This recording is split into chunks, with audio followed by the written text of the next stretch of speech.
Morning children, today we are going to discuss chapter number 3, Motions of the Earth.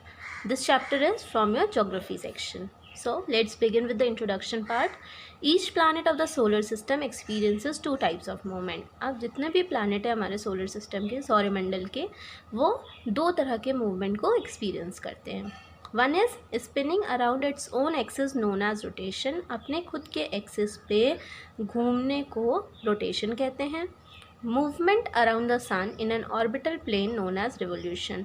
और सूर्य के चारों ओर जो मूवमेंट होता है अपने ऑर्बिटल प्लेन मतलब अपने पाथ पे, उसे क्या कहते हैं? रिवोल्यूशन.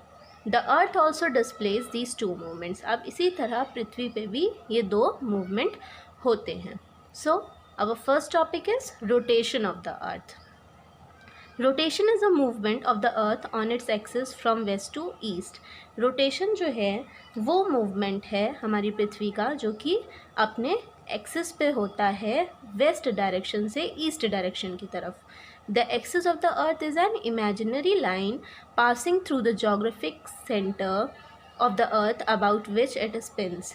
एक्सिस क्या होता है? एक्सिस जो है पृथ्वी का जो एक्सिस है वो एक इमेजिनरी लाइन होती है जो कि पृथ्वी के सेंटर में होती है, जिस पे अर्थ जो है हमारी पृथ्वी जो है वो घूमती है. उसे हम क्या कहते हैं? एक्सिस. इट इज़ टिल्टेड और inclined at N angle of 23.5 degree from the vertical position. और ये अपनी वर्टिकल पोजीशन से एक्सिस जो है वो झुका हुआ है. और कितने का एंगल कितने एंगल पे? 23.5 डिग्री के एंगल से ये अपनी वर्टिकल पोजीशन से झुका हुआ है. This means it makes an angle of 66.5 degree with the plane of the earth's orbit on which the earth moves revolves around the sun. इसका मतलब ये है कि ये जो है वो अपने ऑर्बिटल प्लेन पे, ठीक है, वहाँ पे जाके ये 66.5 डिग्री का एंगल बनाता है जहाँ से पृथ्वी जो है वो सूर्य के चारों ओर घूमती है. This plane is also known as the orbital plane. और इसी प्लेन को ऑर्बिटल प्लेन भी कहते हैं. The tilting of the earth axis is called the inclination. और जो अर्थ के एक्सिस का झुकाव है उसे इंक्लिनेशन भी कहते हैं. It is always in the direction of the pole star.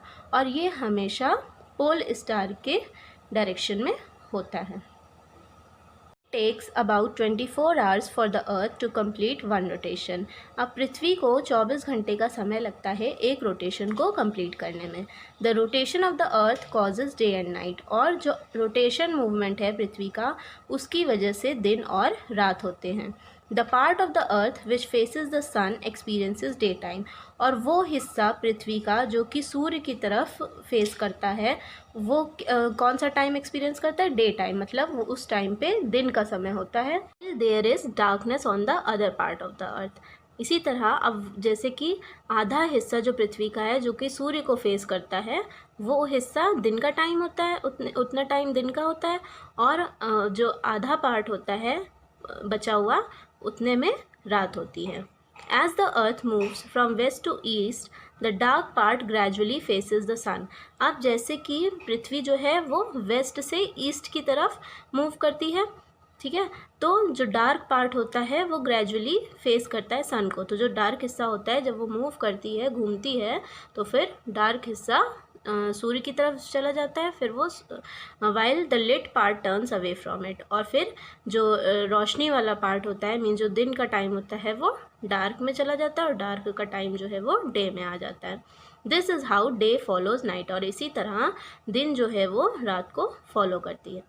The circle that separates day and night is called the circle of illumination. और वो सर्किल जो कि दिन और रात को सेपरेट करता है, अलग करता है, उसे हम क्या कहते हैं? Circle of illumination. As you can see this diagram, आप अर्थ के रोटेशन का डायग्राम देख सकते हैं. ये एक्सिस है, ठीक है, इमेजिनरी लाइन जिस पे जो हमारी पृथ्वी है वो घूमती है. और ये वेस्ट डायरेक्शन से ईस्ट डायरेक्शन में घूमती है, ठीक है, वर्टिकली. और ये यहाँ पे अपने एक्सिस से 23.5 डिग्री का एंगल फॉर्म करती है और फिर अपने ऑर्बिटल प्लेन पे जाके 66.5 डिग्री का एंगल फॉर्म करती है. Okay, topic is effects of the inclination of the earth's axis. Means पृथ्वी का जो एक्सिस है उसके झुकाव का क्या इफेक्ट है उसके बारे में हम पढ़ेंगे। द टिल्ट और inclination of the earth axis causes variation in the length of days and nights. अब पृथ्वी का जो अपने एक्सिस पे झुकाव है उसकी वजह से दिन और रात की जो लंबाई है उसमें कुछ चेंजेस होते हैं। ड्यू टू दिस इंक्लिनेशन, इस इंक्लिनेशन की वजह से जो नदर्न हेमिस्फेयर है वो आधा साल सूर्य की तरफ रहती है और आधा साल सदर्न हेमिस्फेयर सूर्य की तरफ रहता है। The North Pole is inclined towards the sun and the South Pole is turned away from the sun।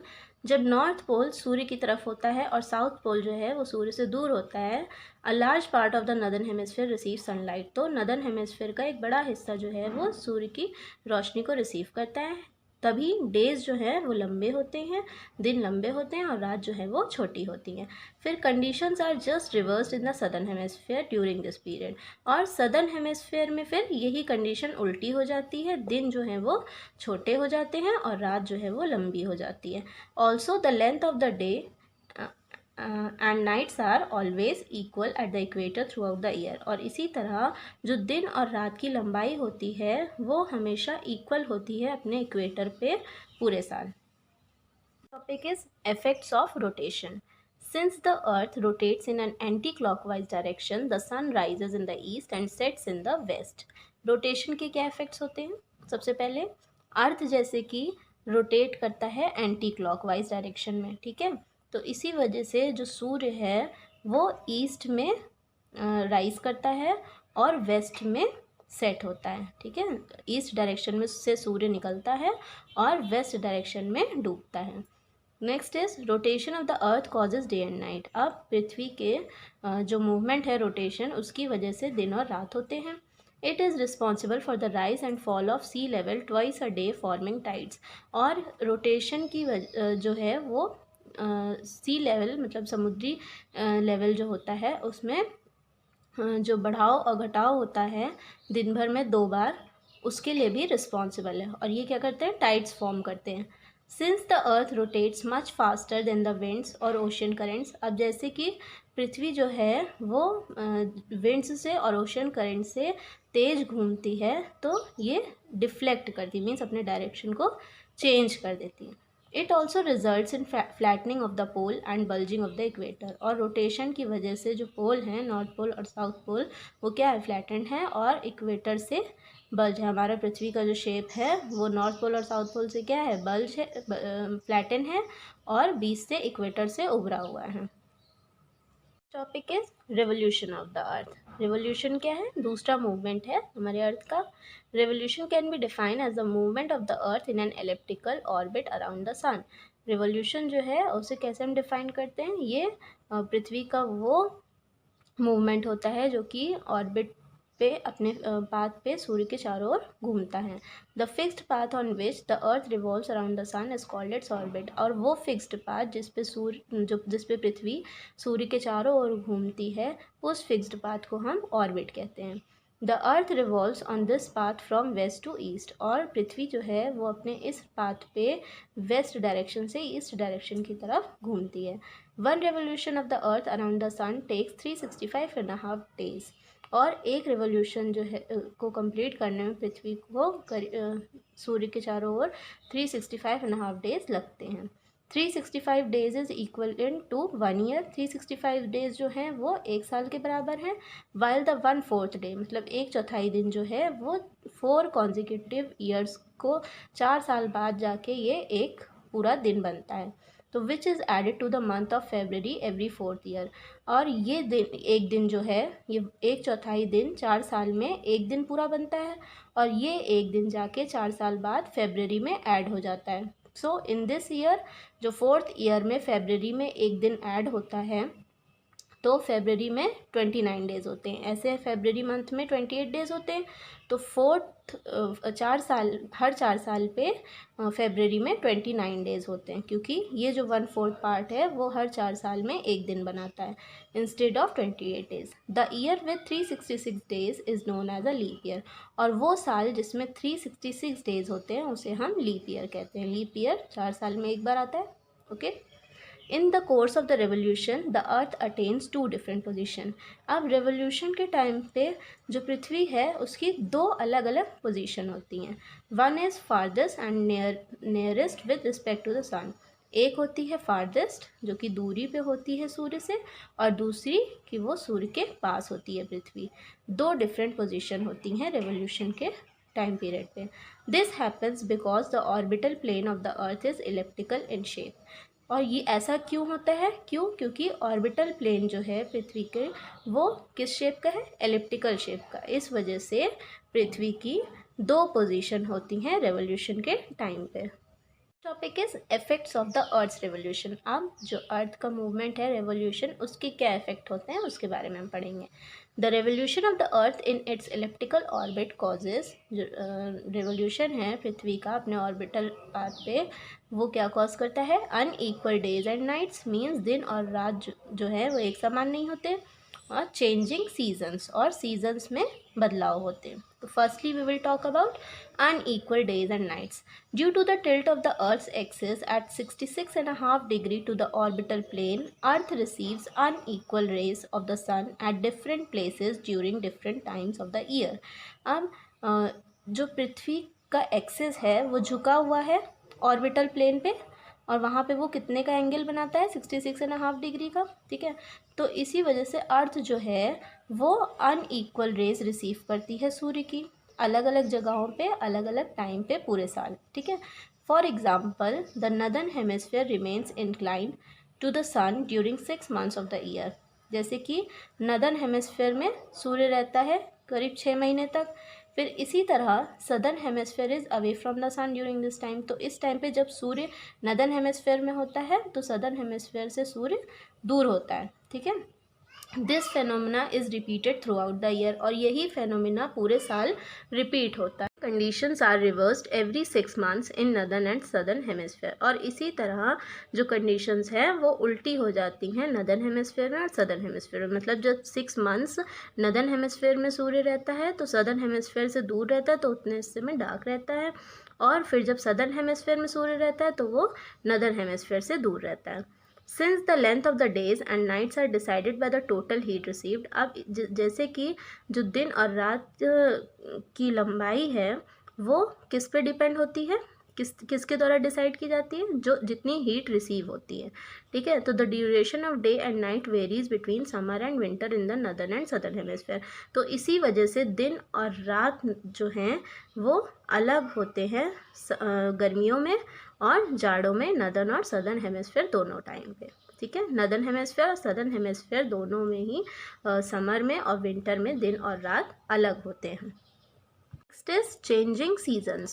We experience change in seasons due to revolution of the earth around the sun on its tilted axis.